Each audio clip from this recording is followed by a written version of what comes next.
Welcome to WWE Attitude Years 2000, where Triple H buried everyone, The Rock roasted everything, and Vince McMahon was out here beefing with his kids.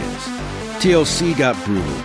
The Radicals bailed on WCW, and nothing made sense, but we loved every second. Hop into our time machine, and let's get in Censor. What's up, everybody? You are checking out the Uncensored Pro Wrestling Podcast. I'm your host, The Hot Commodity. I'm here too.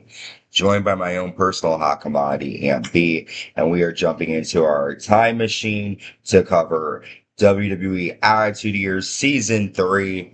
We're covering WWF SmackDown from September 28th, 2000, live in Pittsburgh, Pennsylvania. To kick off this edition of SmackDown, Commissioner Foley comes out. Foley says Stone Cold Steve Austin needs to realize that I've been put in a position of great power. I respect Steve Austin's investigation, but he shouldn't give everybody a stunner. Austin, you will play by my rules or else. And then Chris Benoit comes out.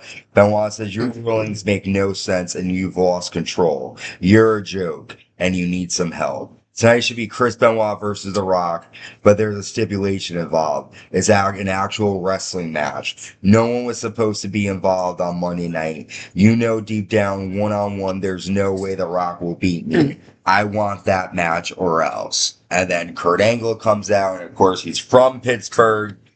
And Angle says, Mick, you're doing a super job. You're eloquent, fair-minded, and a great dresser. The only main event that needs to take place is me versus Triple H. Benoit physically attacks Stephanie McMahon Helmsley, and you don't do that. That's Vince McMahon's only daughter, and you shouldn't do that to my friend. Benoit should be fined and suspended. You say you're the best, well, where are your gold medals?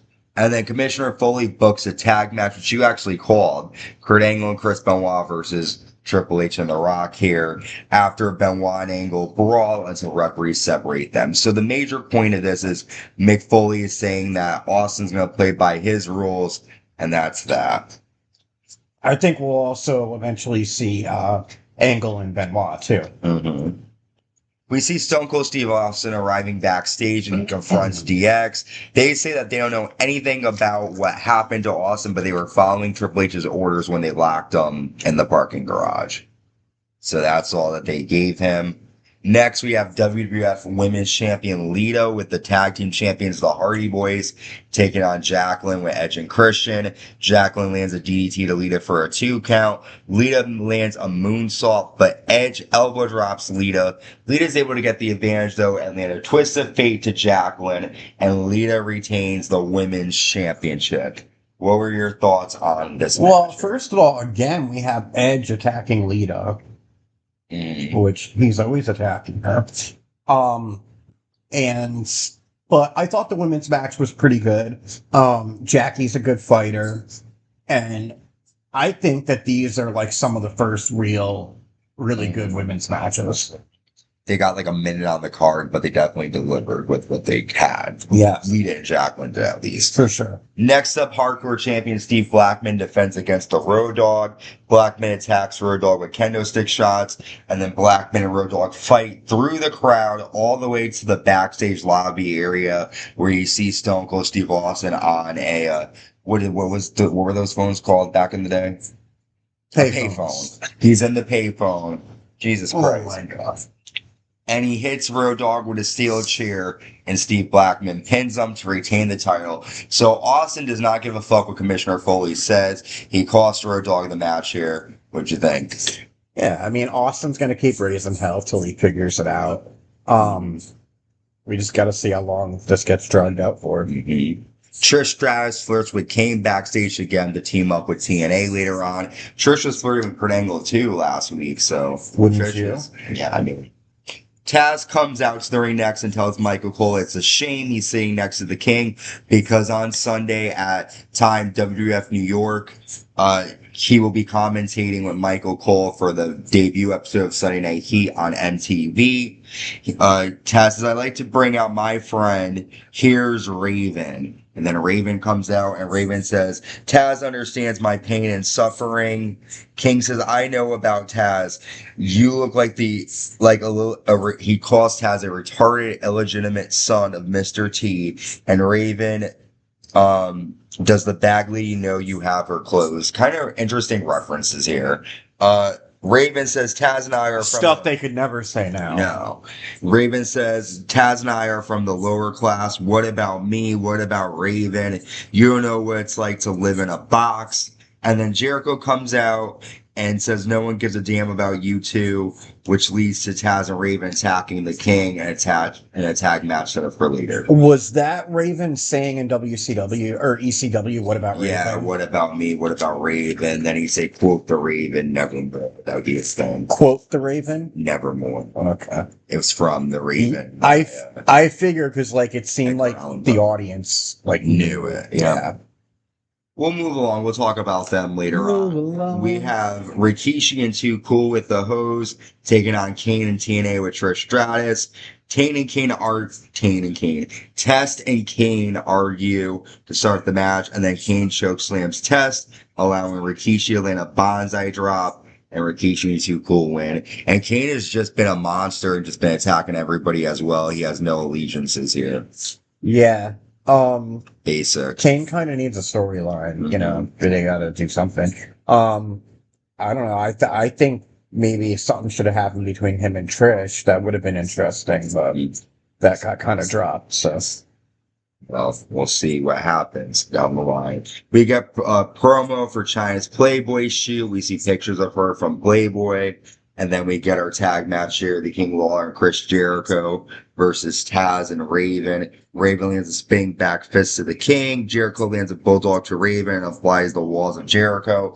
But X-Pac distracts Chris Jericho. Jericho hits a lion salt to X-Pac, but then Raven hits a DDT to Y2J. And Raven and Taz get the win with some help from X-Pac.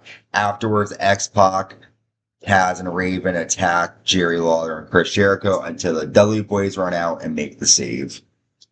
Yeah, this was, I don't know, I'm getting kind of bored of Jerry Lawler and Taz. He just, you know, he really wants to make an impact. Stop going after the announcer, or, you know, the commentator. Like, you know, fight a wrestler who's not retired. Like, come on. I hear you. It's kind of boring. And Taz is a former ECW champion, so I don't understand why. Yeah, and I like Jerry Lawler. He makes the show great, but I don't want to see him in the ring all the time. Yeah. Next up, we have Chyna with Intercontinental Champion Eddie Guerrero taking on Steven Richards with Val Venis.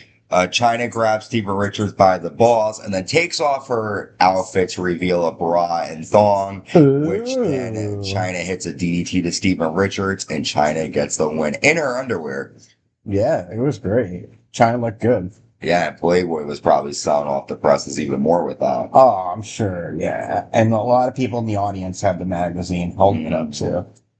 Commissioner Foley comes up on the stage to watch the next match and to ensure Austin doesn't get involved. We have European champion Al Snow defending against X-Pac. Al Snow comes out dressed from France with a poodle. He's got French fries and a picture of Pepe Le Pew from Looney Tunes. I'm just looking at this old clip of Chyna, and it's a good thing she wasn't in Playboy back then. Yeah, no, she was scary. Both men brawl the start. Al lands a power slam. X-Pac kicks out in the corner. And then Stone Cold Steve Austin comes out through the crowd, hits a stunner on X-Pac, Al Snow, and the referee. Austin outsmarts Commissioner Foley here. What are your thoughts?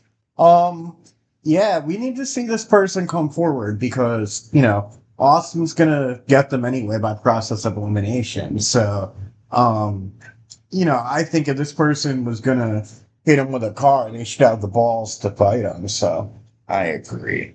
We've made it to our main event here. Kurt Angle and Chris Benoit versus Triple H with Stephanie McMahon-Helmsley and the WWF champion, The Rock. Triple H attacks both men before the bell. Rock lands a Samoan drop to Kurt Angle. Benoit applies a crossface to Triple H, and then Triple H tosses Benoit to Angle on the apron. Angle then punches Chris Benoit, and Triple H goes for a pedigree, but Angle attacks Triple H. Benoit lands a flying headbutt to the hurt ribs of Triple H. Triple H then nails Chris Benoit with the WWF title. Triple H pins Chris Benoit, but then Kurt Angle hits Triple H with the belt.